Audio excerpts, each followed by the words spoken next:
Continuando con los parásitos gastrointestinales 1, vamos con lo que sería pues un flagelado, en este punto el Giardia intestinalis o duodenalis, que también lo conocen. Entonces, este Giardia intestinalis pues produce algo conocido como lo que es la giardiasis, y esto normalmente siempre pues me van a estar escuchando y realizando la comparación, ¿sí? ¿Entre quién? Entre dos parásitos, que es Giardia y lo que sería entamoeba histolítica. ¿Por qué? Porque ambos son parásitos intestinales, hacen parte de parasitosis gastrointestinales, y es importante distinguirlas porque tienen cuadros clínicos que pueden llegar a ser parecidos, pero a la vez no, junto con también su fisiopatología y pues su fisiopatogenia y lo que sería como tal esas características en la cual ataca e intoxica, entre comillas, pues al humano. Entonces tenemos lo que sería características como que es un patógeno del intestino delgado. Tenemos la primera diferencia, ya que en lo que era entamoeba histolítica teníamos que un tropismo hacia lo que son células del colon, principalmente intestino grueso, ¿no? Tenemos lo que es la infección por consumo de agua, de frutas, vegetales contaminados, al igual que en entamoeba histolítica. Tenemos el mismo mecanismo de transmisión, que es persona a persona vía fecal oral o anal oral. Y tenemos lo que serían la misma manera digamos, de perpetuación y de aseguramiento de que todo va a estar mejor, en el sentido de pues, que va a poder proliferar vía quistes, ¿no?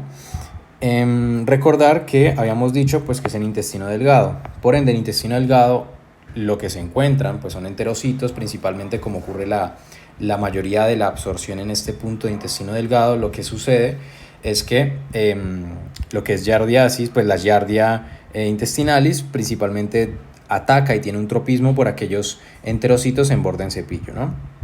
Tenemos enfermedad, como pueden ser asintomáticos, al igual que en lo que era entamoeba histolítica, pero la diferencia de entamoeba histolítica es que teníamos un 90% de asintomáticos, y que el 10% que eran sintomáticos, el 1% presentaba una amebiasis extraintestinal, ¿no? En este punto el 50% son asintomáticos portadores, por ende son reservorio. Y luego tenemos lo que son dos tipos de enfermedades, como puede ser una crónica, que no es tan común, y la principal, que es una enfermedad clínica aguda que desarrolla un síndrome de malabsorción, que es bastante grave.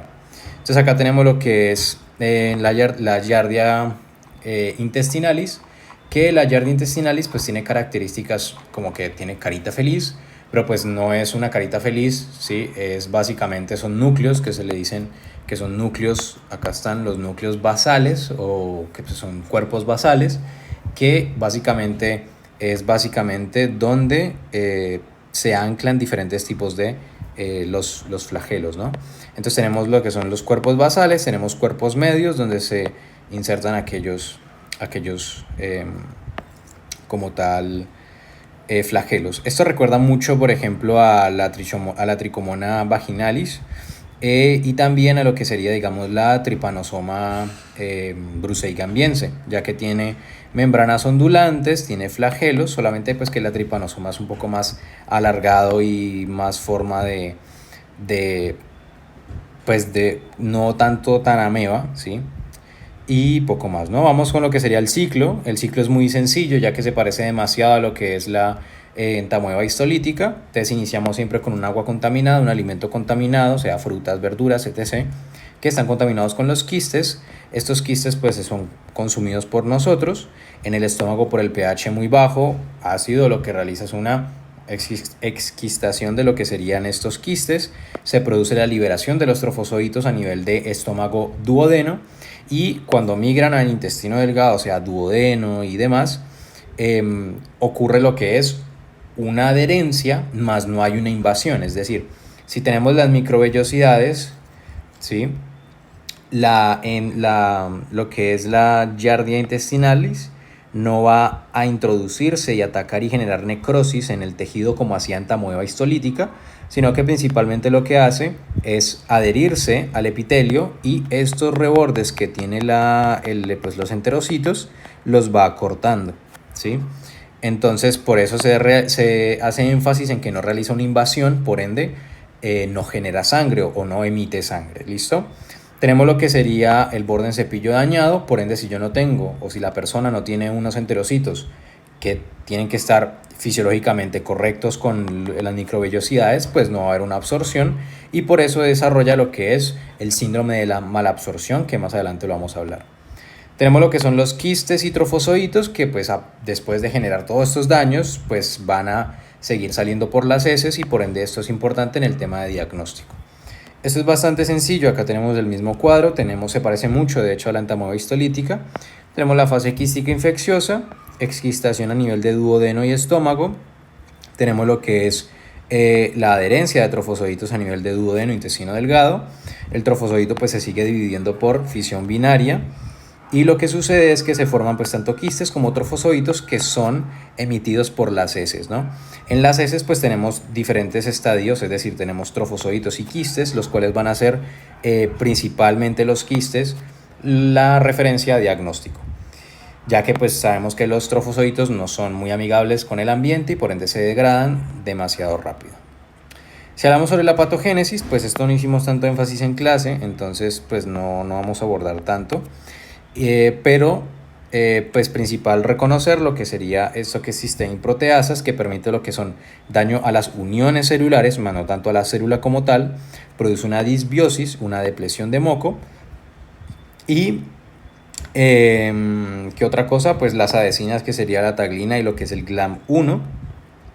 Pero pues por último, lo más importante son estas dos de acá, que es la inflamación de la lámina propia, lo que son infecciones con altas cargas parasitarias debido a la adherencia a la mucosa y esto pues si tenemos una carga parasitaria alta vamos a sobrepasar ese 50%, ¿sí? De lo que son asintomáticos y vamos a entrar en el otro 50%, el cual van a ser sintomáticos porque tenemos una carga parasitaria muy alta, lo cual genera una adherencia fácil a la mucosa del intestino delgado, inflamación, dolor abdominal y por ende finalizar con una mala absorción.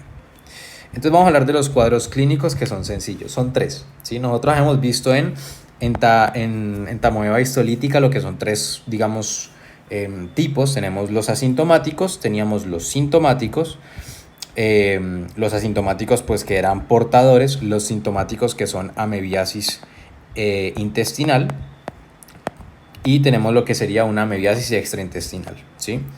En el caso de lo que es el síndrome clínico o los síndromes clínicos por Giardia intestinalis, tenemos asintomáticos que ya dijimos que son aproximadamente el 50%. Tenemos los sintomáticos que son el 50% restante, con diarrea, espasmos y dolor. Y esto puede cursar secundario con lo que sería un síndrome de malabsorción grave, el cual es bastante característico porque principalmente pues no tenemos microvellosidades, por eso la mala absorción, pero lo característico es la diarrea como tal o las deposiciones que realiza la persona. Principalmente iniciamos con lo que es unas heces, una diarrea fétida, esteatorreica, o sea que hay presencia de grasa. Tenemos lo que es ni sangre ni pus porque no hay una invasión como tal y tenemos lo que sería una diarrea que se le conoce como explosiva ya que hay demasiados gases debido a que no se está reabsorbiendo nada. ¿Listo? Entonces las diferencias entre lo que es la entamoeba histolítica y la Giardia intestinalis es principalmente en la diarrea, ¿sí? Entonces tenemos diferencias las cuales son primero el lugar donde afecta, tenemos el mecanismo con el cual afecta, tenemos los síntomas el cual afecta y poco más, ¿no? Entonces esas tres características, el lugar sabemos que en entamoeba histolítica tenemos un tropismo por intestino grueso, ¿sí? En el mecanismo es que entamoeba histolítica produce una invasión en el tejido y en los síntomas tenemos principalmente, aparte de dolor, diarrea y demás características típicas de, digamos, de una enfermedad gastrointestinal, tenemos lo que es presencia de sangre y presencia de pus debido a la invasión, ¿sí?